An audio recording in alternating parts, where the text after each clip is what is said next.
This is a midweek thought for Wednesday, the 24th of February, and I do pray that you will be blessed in listening. I wonder if you would agree with me that the higher up we tend to find ourselves in terms of power and influence and wealth, in other words, the more people are forced to look up to us, the more vulnerable we are to pride and self-deceit, and the more prone we are to be blind to our own spiritual needs and deficiencies. Once anyone has a position of influence, then they have a reputation to maintain.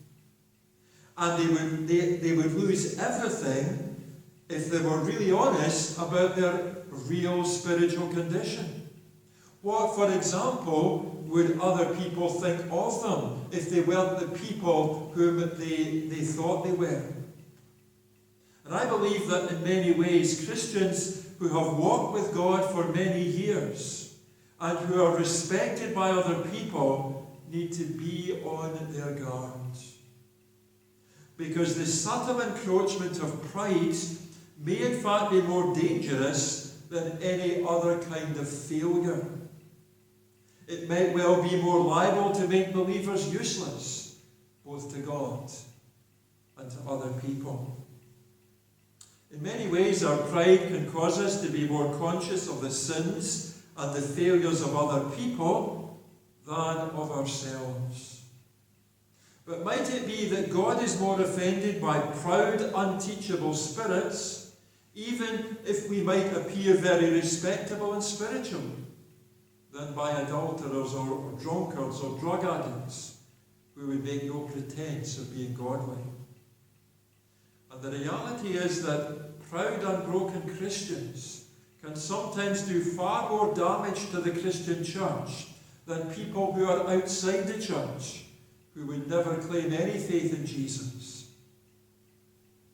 In focusing on the needs and the failures of those who we might consider to be less spiritual than ourselves, and in working hard to protect our image, we can in fact miss the heart and the message of the gospel of Christ. As we read in Luke chapter 15, the message of repentance isn't just for prodigals. It's no less needed by elder brothers and Pharisees. However, the good news is that the grace of God is available to all who lay down their pride and offer God the sacrifice he desires, namely that of a broken and contrite heart.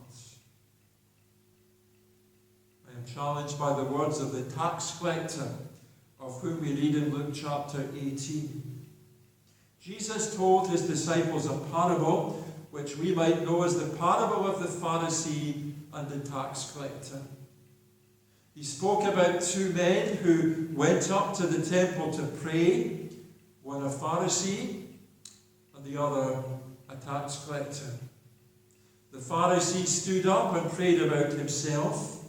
He thanked God that he wasn't like other men, robbers, evildoers, adulterers, or even like the tax collector.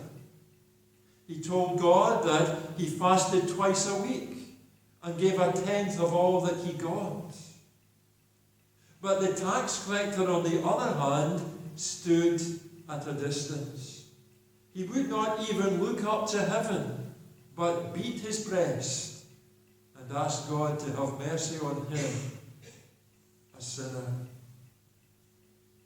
I have to ask us all, how long has it been since we cried out to God for mercy, like the tax collector? Indeed, are we willing to ask God to deepen our awareness of his holiness and our sinfulness? Are we willing to actually cast ourselves on his grace?